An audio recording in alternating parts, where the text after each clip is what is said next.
أعوذ بالله من الشيطان الرجيم. بسم الله الرحمن الرحيم. إن الذين أوتوا العلم من قبله إذا يتلى عليهم يخرون للأذقان سجدا ويقولون سبحان ربنا إن كان وعد ربنا لمفعولا ويخرون للأذقان يبكون ويزيدهم خشوعا. یہ آیات سجدہ ہے. کل سجدہ سب نے کر لیا تھا. واجب ہے سجدہ کرنا.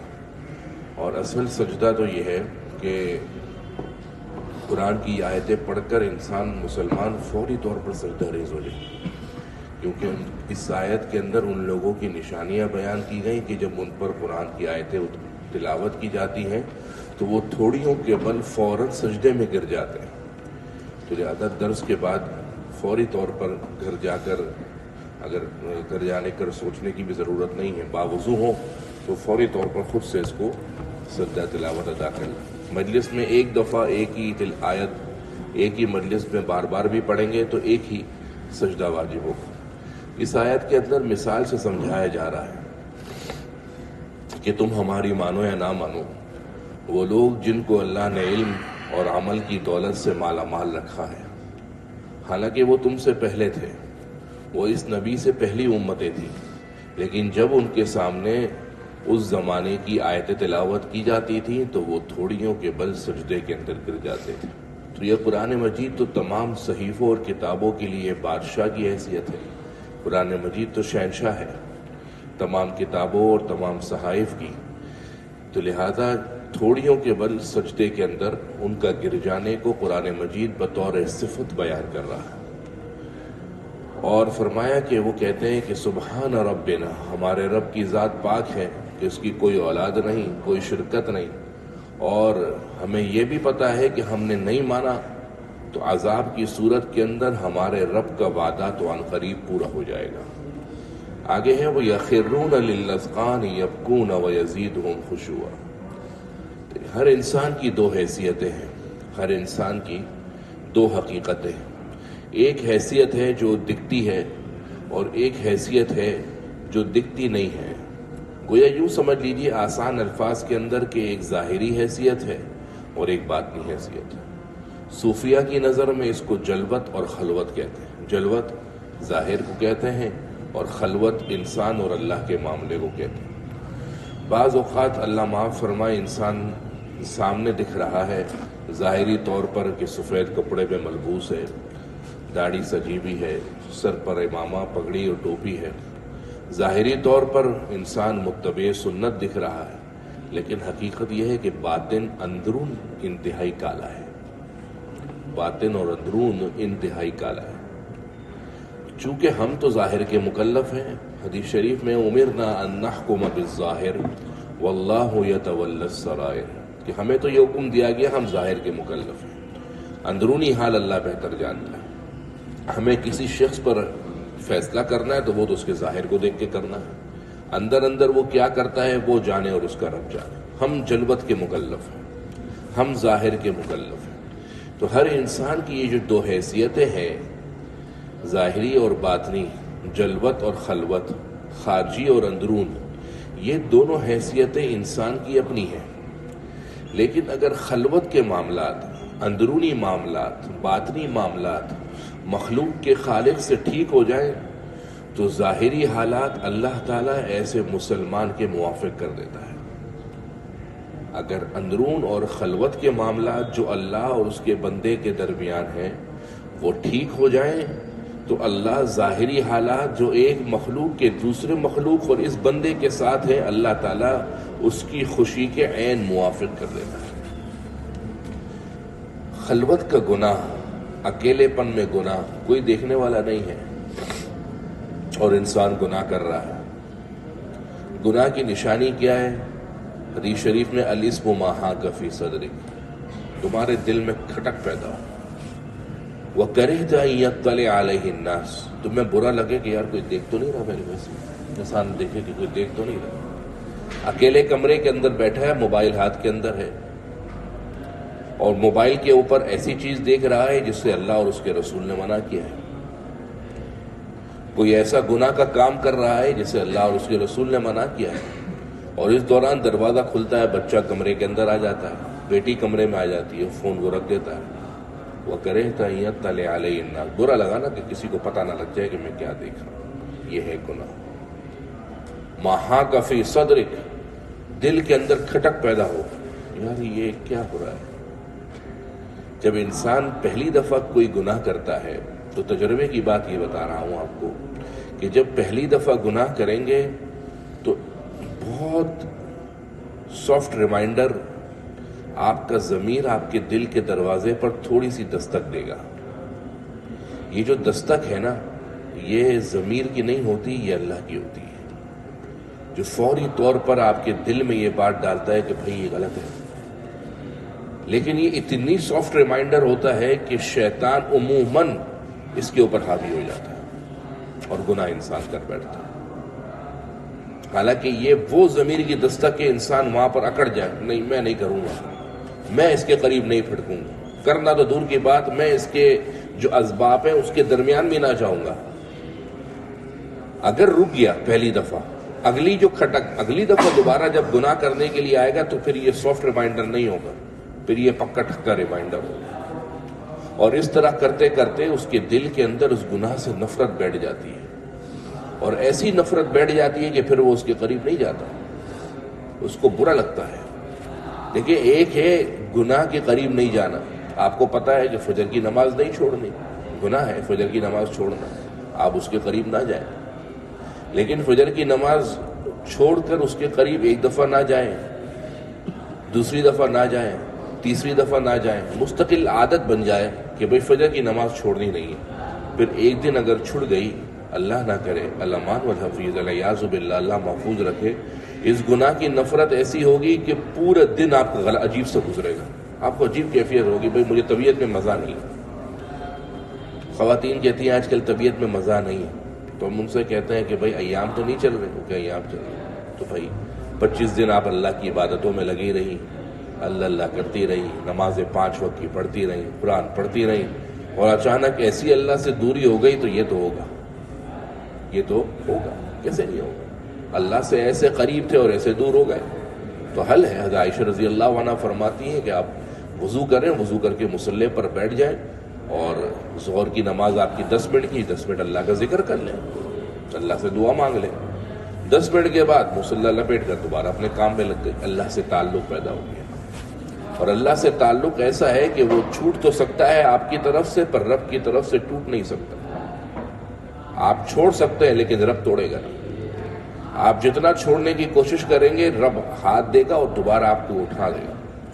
آپ پھر چھوڑیں گے، اللہ پھر آپ کو اٹھائے گا۔ ہاں، آپ عادت بنا لیں گے تو پھر اللہ کی طرف سے بھی زوال کا آغاز ہو جائے گا، لیکن رب اتنی آسانی سے چھوڑتا نہیں۔ تو یہ گناہ کی ایسی نفرت دلوں کے اندر ہے، یہ صحابہ کا وتیرہ تھی۔ صحابہ رضوان اللہ علیہم اجمعین کی یہ حضور کی صحبت کی برکت سے، صحابہ کی آنکھوں نے حضور کو دیکھا تھا، اس صحبت کی برکت سے گناہ ان کے دل میں اس گناہوں کی ایسی نفرت بیٹھ گئی تھی کہ اس کی نظیر ملنا مشکل ہے۔ جبھی آپ صلی اللہ علیہ وسلم کی ایک دعا تھی، اللہم حبب الینا الایمان وزینہ فی قلوبنا، اے اللہ ایمان ہمارے ہاں محبوب بنا دے اور اس کو ہمارے دلوں میں رچا دے، بسا دے۔ وکرہ الینا الکفر والفسوق والعصیان، اور کفر، فسق و فجور، گناہ و نافرمانی، تیری بغاوت، اس سے دل کے اندر نفرت پیدا کر دے۔ جب گناہ سے نفرت پیدا ہو جائے گی تو انسان گناہ کے قریب نہیں جائے گا۔ یہ تو گناہ سے نفرت نہیں ہے تو انسان گناہوں کے ماحول کے قریب جاتا ہے، پھر دیکھتا ہے چھکا لگ گیا تو گناہ کر دیتا ہے، نہیں لگتا تو گناہ سے بچ جاتا ہے۔ یاد رکھیے، گناہوں کا موقع نہ ملنا بھی اللہ کی نعمتوں میں سے ایک نعمت ہے۔ آپ سمجھتے ہیں آپ گناہ کر نہیں رہے، در حقیقت اللہ آپ کو گناہ کا موقع دے نہیں رہا۔ جس دن موقع آپ کو مل گیا تو پھر بڑے بڑے اللہ کے ولی اس کے اندر پھسل گئے۔ واقعات بھرے پڑے ہوئے بنی اسرائیل کے، ایسے ایسے عابدوں کے 80 سال تک جنہوں نے پوری زندگی اللہ کے لیے وقف کر دی تھی، اور بس یہ دل میں ایک دفعہ خیال آ گیا کہ میں تو ایسا ہوں، اور بس زوال کا آغاز ہوا، ایک گناہ کی ایسی تہمت لگی کہ پوری زندگی اجیرت ہو۔ آپ سمجھ رہے آپ گناہ نہیں کر رہے، در حقیقت اللہ آپ کو موقع فراہم نہیں کرتا۔ لہٰذا بزرگوں سے سنا کہ گناہوں کا موقع نہ ملنا بھی اللہ کی نعمتوں میں سے ایک نعمت ہے۔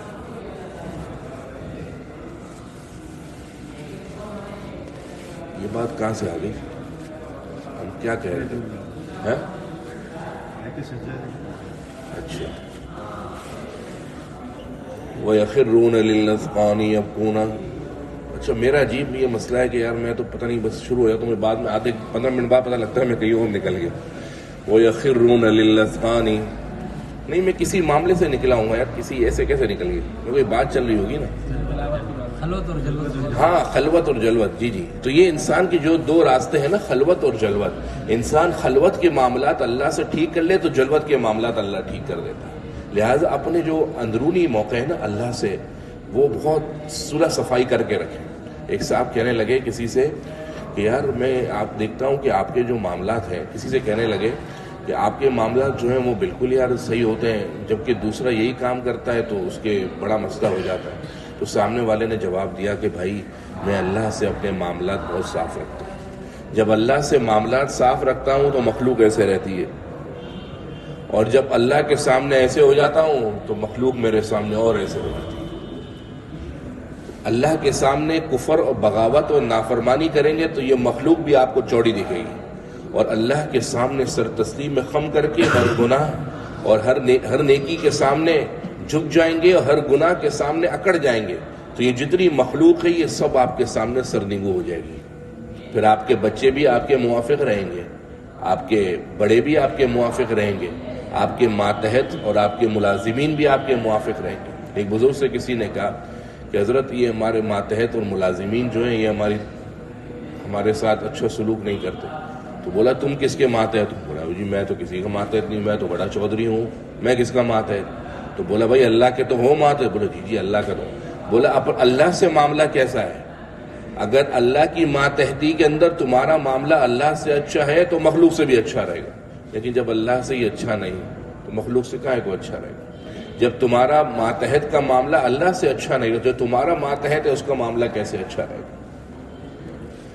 تو لہذا اس آیت کے اندر انسان کی دو کیفیتیں بتلائی گئی۔ جی یہ بات ہے، وَيَخِرُّونَ لِلْأَذْقَانِ يَبْكُونَ وَيَزِيدُهُمْ خُشُوعًا، کہ وہ تھوڑیوں کے بل گر جاتے ہیں، یبکون اس حال میں کہ رو رہے ہوتے ہیں۔ رونے کا تعلق انسان کے ظاہر سے ہے، آپ کو آنسو آنکھوں سے چھلکتے ہوئے دکھتے ہیں، آنسو آنکھوں سے چھلکتے ہوئے دکھتے ہیں، اس کا تعلق انسان کے ظاہر سے ہے، یبکون کہ وہ روتے ہیں۔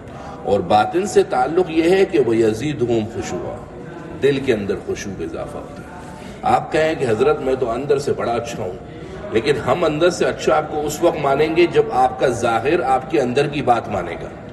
آپ ظاہر سے جو آپ کا حلیہ ہے یا آپ کی نمازیں ہیں وہ بالکل نہ ہو، اور باطن سے آپ جتنی ہی اچھی نیت کر لیں کوئی فائدہ نہیں، کیونکہ انسان کا دکھلاوا ظاہر اور باطن سے مرکب ہے۔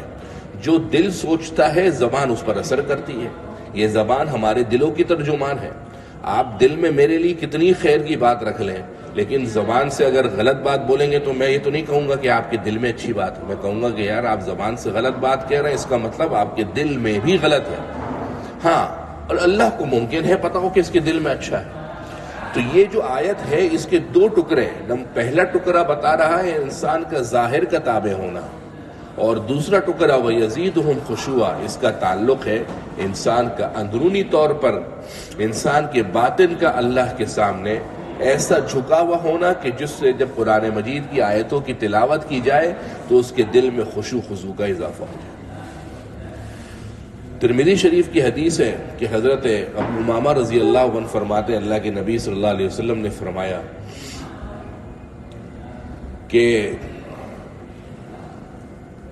دو آنسو ہیں کہ جن کی وجہ سے اللہ تعالیٰ کسی بھی انسان کو جہنم میں نہیں ڈالے گا۔ ایک وہ ہے کہ جو اللہ تعالیٰ کی خوف کی وجہ سے انسان کی آنکھوں سے نکلے۔ بخاری شریف کی حدیث حضرت ابو ہریرہ رضی اللہ عنہ سے روایت ہے کہ اللہ کے نبی صلی اللہ علیہ وسلم نے فرمایا سبعۃ یظلھم اللہ فی ظلہ، 7 آدمی ایسے ہیں کہ قیامت کے دن اللہ ان کو اپنے عرش کے سائے میں جگہ دے گا۔ یوم لا ظل الا ظلہ، جس دن اللہ کے عرش کے سائے کے علاوہ کوئی سایہ نہیں ہوگا۔ ابھی عرش کے سائے کو اٹھانے والے 4 فرشتے ہیں، اور جب قیامت قائم ہو جائے گی تو عرش کو اٹھانے والے فرشتے 8 ہو جائیں گے۔ وَيَحْمِلُ عَرْشَ رَبِّكَ فَوْقَهُمْ يَوْمَئِذٍ ثَمَانِيَةٌ، 8 فرشتوں نے اللہ کے عرش کو اٹھایا ہوا، اور اس عرش کے سائے میں صرف جگہ ملے گی 7 لوگوں کو۔ اس کے اندر ایک شخص سب سے آخری نمبر پر آپ صلی اللہ علیہ وسلم نے یاد فرمایا، رجل ذکر اللہ خالیا ففاضت عینہ، اکیلے میں بیٹھا تھا، اللہ کو ایسا یاد کیا کہ آنکھوں سے آنسو چھلک پڑے۔ اکیلے میں اللہ کو ایسا یاد کیا کہ آنسو چھلک پڑے۔ اور ایک اور حدیث میں ترمذی شریف کی حدیث ہے کہ خوف خدا سے جو آنسو نکلتا ہے مسلمان کی آنکھ سے، اللہ تعالیٰ ایسے بندے کو جہنم میں ہرگز داخل نہیں کرے گا، حتی یرجع اللبن فی ضرعہا، یہاں تک کہ دودھ تھنوں کے اندر واپس لوٹ جائے۔ جب دودھ ایک دفعہ نکل جائے تھن میں واپس جا سکتا ہے؟ نہیں جا سکتا۔ اسی طریقے سے خوف خدا سے رونے والے شخص کا جہنم کے اندر جانا بھی محال ہے۔ واقعہ شاید پہلے بھی سنا چکے امام شافعی رحمۃ اللہ علیہ کا، کہ خوف خدا سے رونا، کہ جب پتہ لگا کہ بھائی بادشاہ نے کہہ دیا ہے کہ تو جہنمی ہے، اگر میں جہنمی ہوا تو تجھے 3 طلاق، ساری تفصیل کے بعد پتہ لگا کہ سب نے کہا کہ بھائی طلاق تو ہو گئی، کیونکہ جہنم اور جنتی کا فیصلہ تو پتہ نہیں۔ اس وقت نوجوان بزرگ امام شافعی رحمۃ اللہ علیہ کو پتہ لگا تو امام شافعی رحمۃ اللہ علیہ نے مکمل قصہ ہے، خلاصہ یہ کہ آخر میں اس سے پوچھا کہ کبھی ایسا ہوا ہے کہ گناہ کرنے کا خیال دل کے اندر ٹھاٹے مار رہا اور اس وقت تم اس گناہ سے رک گئے ہو اور گناہ نہ کیا؟ اس نے کہا ایک دفعہ ایسا ہوا ہے۔ بس بولے جنتی ہو۔ وَأَمَّا مَنْ خَافَ مَقَامَ رَبِّهِ وَنَهَى النَّفْسَ عَنِ الْهَوَىٰ فَإِنَّ الْجَنَّةَ هِيَ الْمَأْوَىٰ، ایسے شخص کا ٹھکانہ جہنم ہے۔ تو یہ 7واں شخص جو اکیلے میں اللہ کو یاد کرے اور اس کی آنکھیں چھلک پڑے، اور جو اندرون کا تعلق ہے اس کو فرمایا وَيَزِيدُهُمْ خُشُوعًا۔ اس خشوع کی ایک نشانی یہ ہے کہ قرآن مجید کی آیتوں کی ایسی تلاوت ہو کہ انسان کے رونگٹے کھڑے ہو جائیں۔ قرآن مجید میں ہی فرمایا تقشعر منہ جلود الذین یخشون ربہم، کہ ان لوگوں کے جسم کے بال اس قرآن مجید کی تلاوت سن کر کھڑے ہو جاتے ہیں۔ ان الذین اوتوا العلم من قبلہ، بلا شبہ جن لوگوں کو علم دیا گیا اس سے پہلے، اذا یتلی علیہم جب ان پر تلاوت کی جائے، یخرون للاذقان سجدا، وہ گر پڑتے ہیں تھوڑیوں کے بل سجدہ ریز ہو کر، ویقولون، اور کہتے ہیں سبحان ربنا، ہمارے رب کی ذات پاک ہے، ان کان وعد ربنا لمفعولا، ہمارے رب کا وعدہ پورا ہو کر رہے گا، ویخرون للاذقان یبکون، اور تھوڑیوں کے بل گر پڑتے ہیں اس حال میں کہ یبکون، وہ رو رہے ہوتے ہیں، وَيَزِيدُهُمْ خُشُوعًا، اور اندرونی طور پر ان کے خشوع خضوع کے اندر اضافہ ہو جاتا ہے۔ آپ صلی اللہ علیہ وسلم نے فرمایا کہ سب سے پہلے اس امت سے جو چیز اللہ نکالے گا وہ خشوع و خضوع ہے۔ نماز کے اندر ایسا خشوع خضوع بھی نہ ہوگا کہ آپ صلی اللہ علیہ وسلم نے فرمایا کہ مسجد میں ایک نمازی بھی ایسا نہیں ملے گا کہ جو خشوع خضوع کے ساتھ نماز پڑھ سکے۔ صحابہ یہی نمازیں پڑھتے تھے اور اللہ کے اپنے آپ کو قبول کر لیا کرتے تھے، اور ان کی نمازیں پڑھنا دین کے لیے ہوتا تھا۔ ہم تو نمازیں پڑھتے ہیں آخرت کے لیے۔ ایک صاحب کو چند دن پہلے میں نے ان سے کہا کہ ماشاءاللہ فجر کی نماز میں تشریف لا رہے ہیں، بولا جی وہ آپ نے تو وظیفہ بتایا تھا۔ میں نے کہا اچھا کیا بتایا تھا؟ انہوں نے کھول کے دکھایا واٹس ایپ کے اوپر کہ فجر کی نماز کے بعد رزق کی برکت، فجر کی نماز سے پہلے رزق کی برکت کا آپ نے وظیفہ بتایا۔ تو میں نے کہا اللہ کے بندے اس لیے آ رہے ہوں؟ تو شاید پھر اس کو جھٹکا لگا، بولا نہیں میں آ تو یوں رہا ہوں پھر یہ بھی پڑھ رہا ہوں۔ چلو اس بہانے پڑھ رہا ہے، لیکن صحابہ کی نمازیں دین کے حصول کے لیے ہوتی تھی، اور ہماری تو دین بھی دنیا کے لیے۔ ہم دین پر بھی اس لیے عمل کر رہے ہیں کہ یار دیکھتے ہیں کہ دنیا میں کیا فائدہ ہوتا ہے، کاروبار میں کتنی برکت ہوتی ہے۔ تو خشوع خضوع اپنا بڑھائیں نمازوں کے اندر۔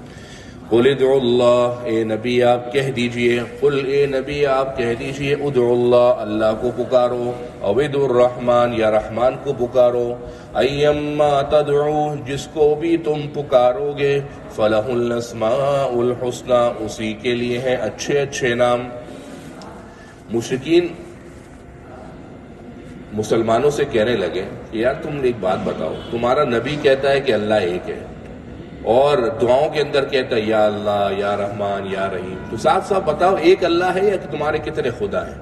اس پر یہ آیت نازل ہوئی کہ خدا کے دشمن ہو، یہ اللہ ہی کے نام ہے. اللہ تو ایک ہی ہے، اللہ کے نام ہے. چنانچہ اللہ کا ذاتی نام اللہ ہے اور باقی سارے صفاتی نام ہیں.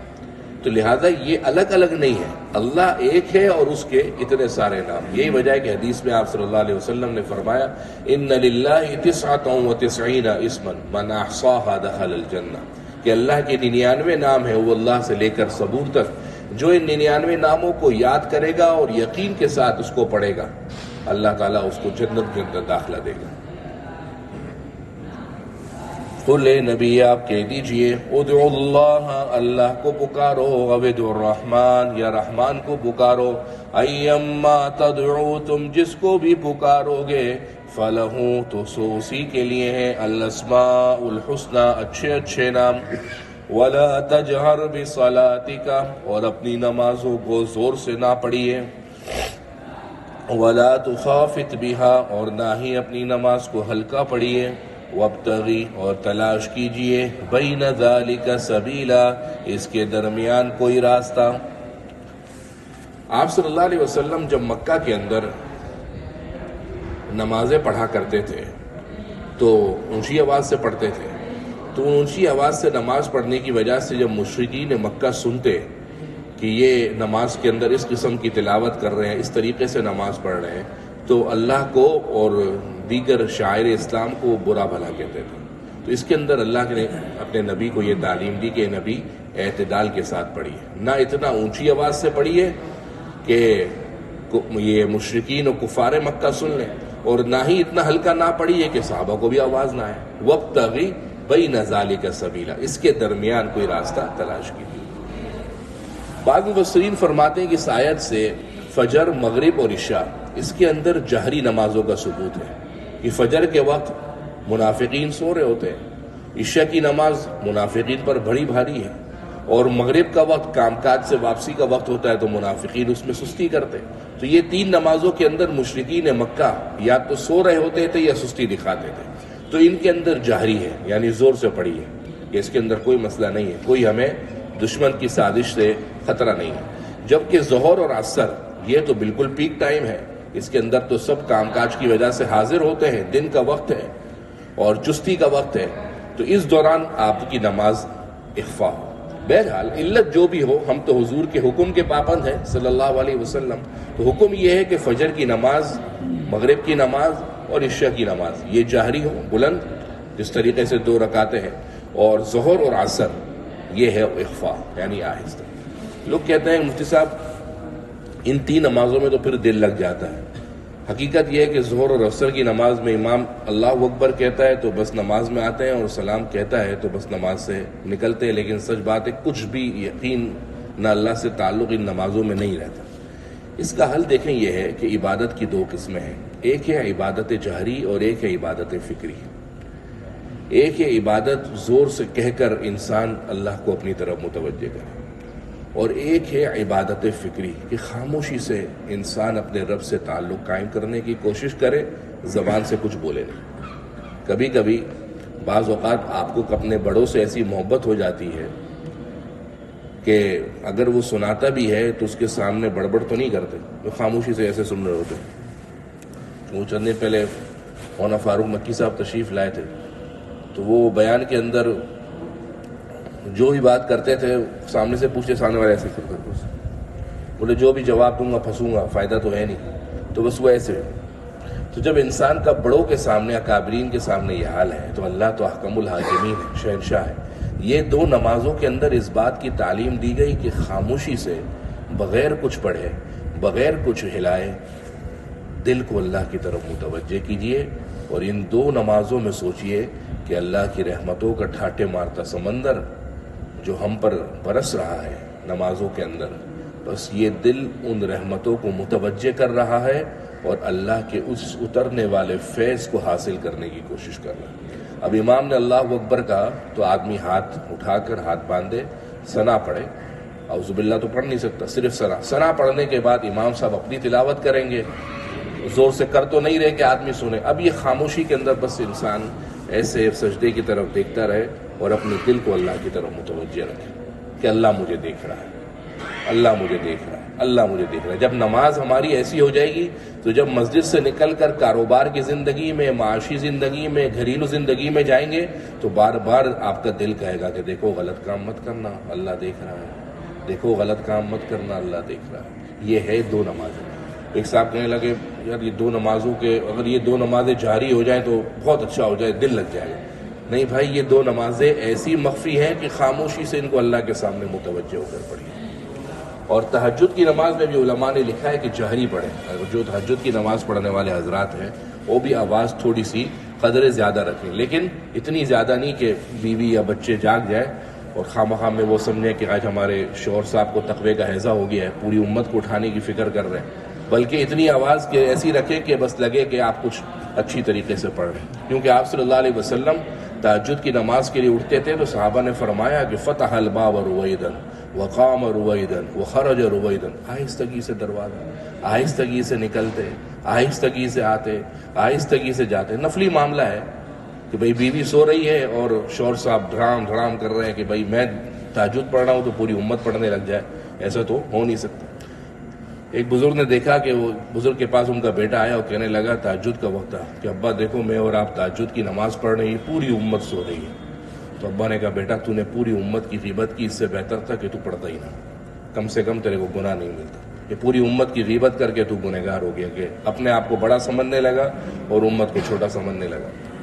قل اے نبی آپ کہہ دیجئے ادعوا اللہ، پکارو اللہ کو، عبد الرحمن یا پکارو رحمان کو، بہرحال ایما تدعو جس کو بھی تم پکارو گے فلہ الاسماء الحسنی، اسی کے لیے اچھے اچھے نام۔ ایک دفعہ آپ صلی اللہ علیہ وسلم کا تہجد کے وقت گزر ہوا، حضرت ابو بکر صدیق رضی اللہ عنہ کی طبیعت کے اندر جمال تھا، تو جمال کی وجہ سے جب مزاج میں ایسی نرمی ہوتی ہے تو وہ تہجد کی نماز بہت آہستہ پڑھ رہے تھے، ہلکی آواز کے اندر۔ تو اور حضرت عمر کو دیکھا، ان کی طبیعت میں تو جلال تھا، وہ بڑی اونچی آواز سے پڑھ رہے تھے۔ ابو بکر سے پوچھا بھائی ہلکی آواز میں کیوں پڑھتے ہو؟ کہنے لگا انا اسمعت من ناجیت، بھائی جس کو سنا رہا ہوں وہ تو مخفی سناؤں، دل میں کروں وہ تو سنتا ہے، تو مجھے زور سے پڑھنے کی کیا ضرورت؟ حضرت عمر سے پوچھا بھائی زور سے کہیں کو پڑھتے ہو؟ تو انہوں نے کہا کہ انا ادافع الشیطان، شیطان کو بھگا رہا ہوں۔ تو آپ صلی اللہ علیہ وسلم نے تعلیم دی کہ حضرت ابو بکر سے کہا آپ تھوڑا جہر پڑھیے، حضرت عمر سے کہا آپ پس پڑھیے۔ اسی کا حکم ہے کہ ولا تجہر بصلاتک ولا تخافت بہا، کہ اے نبی اپنی نمازوں کو اتنا اونچا بھی نہ پڑھیے، ولا تخافت بہا، اور نہ ہی ہلکا کر کے پڑھیے، وابتغ بین ذلک سبیلا، اور اسی کے درمیان حل تلاش کیجیے۔ یہود و نصارہ مشرکین، یہود و نصارہ اللہ کے لیے بیٹا مانتے تھے، نمبر ایک۔ نمبر دو، مشرکین اللہ کے لیے شریک مانتے تھے، نمبر دو۔ نمبر تین، یہ جو فرقہ مجوسیہ اور مجوسی ہے، آتش پرست ہے، یہ سمجھتے تھے کہ بھئی اللہ کے قریب مقرب اور بھی کوئی شریک ہے۔ ان تینوں آیت کی نفی اگلی آیت کے اندر ہے۔ یہ اگلی آیت وہ ہے، حضرت انس فرماتے ہیں کہ بنو عبد المطلب قبیلے کے اندر کوئی بھی بچہ بولنے کے قابل ہوتا تھا تو اس کو یہ آیت سکھائی جاتی، کیونکہ اس آیت کے اندر یہود و نصارہ، کافر و مشرک، مجوسی یا سبائی یا معتزلہ، سب کی نفی ہے۔ یہ آیت بہت جامع معنی ہے۔ اور حضرت ابو ہریرہ رضی اللہ عنہ فرماتے ہیں، مسند ابی اعلیٰ کی حدیث ہے کہ ایک دفعہ میں اور آپ صلی اللہ علیہ وسلم ہاتھ پکڑ کے مدینہ میں نکلے، تو آپ صلی اللہ علیہ وسلم اس حال میں نکلے کہ حضور کا ہاتھ میرے ہاتھ میں تھا، اور ہمارا گزر ایک ایسے شخص پر ہوا جو انتہائی شکستہ حال اور پریشان تھا، اور اس نے کہا اے اللہ کے نبی صلی اللہ علیہ وسلم نے پوچھا کیا ہوا ہے؟ تو بولا کہ مجھے رزق کی تنگ دستی اور صحت کی اندر بگاڑ پیدا ہو گیا۔ تو آپ صلی اللہ علیہ وسلم نے فرمایا کیا تمہیں ایسا عمل نہ بتاؤں جس کی وجہ سے تمہارا رزق کی تنگ دستی بھی ختم ہو جائے اور تمہاری طبیعت اور صحت بھی بحال ہو جائے؟ پھر فرمایا کہ یہ پڑھو توکلت علی الحی الذی لا یموت والحمد للہ الذی لم یتخذ ولدا ولم یکن له شریک فی الملک ولم یکن له ولی من الذل وکبرہ تکبیرا۔ یہ جو آخری آیات ہے۔ وقل اے نبی آپ کہہ دیجئے الحمدللہ، تمام تعریفیں اس اللہ کے لیے، الذی لم یتخذ ولدا، جس نے اولاد نہیں بنائی، یعنی کس پر نفی ہو گئی؟ یہود و نصارہ پر۔ نمبر دو، ولم یکن لہ شریک فی الملک، اس کا کوئی ساجھی، اس کا کوئی شریک نہیں ہے بادشاہت میں۔ کس کی نفی ہو گئی؟ کفار مکہ اور مشرکین مکہ کی۔ نمبر دو۔ نمبر تین، ولم یکن لہ ولی من الذل، اور عاجزی کے اندر اس کا کوئی دوست نہیں ہے، یعنی وہ ڈھیلا نہیں پڑتا، اللہ کے پاس طاقت بہت زیادہ ہے۔ نفی ہو گئی ان فرقوں کی جو یہ سمجھتے تھے کہ یہ اللہ کے قریبی ہیں، بت وغیرہ۔ لہذا جب ان تین فرقوں کی نفی کر دی پھر فرمایا وَكَبِّرْهُ تَكْبِيرًا، اللہ کی تکبیر، اللہ کی کبریائی اور عظمت بیان کرو۔ ابتدائی صورت کے اندر اللہ کی کبریائی سے توحید سے بات شروع ہوئی تھی، سبحان الذی، اور اختتام صورت کے اندر بھی اسی طریقے پر بات ختم ہو رہی ہے کہ اللہ کی کبریائی اور توحید کا بیان ہے۔ وقل، اور اے نبی آپ کہہ دیجئے الحمدللہ، تمام تعریفیں اس اللہ کے لیے، الذی لم یتخذ ولدا، جس نے اولاد نہیں بنائی، ولم یکن لہ شریک فی الملک، اور بادشاہت میں اس کا کوئی شریک نہیں، ولم یکن لہ ولی من الذل، عاجزی میں اس کا کوئی دوست نہیں، وکبرہ تکبیرا، اور اس کی تکبیر کیجئے، بڑائی کیجئے، بڑائی بیان کرنا۔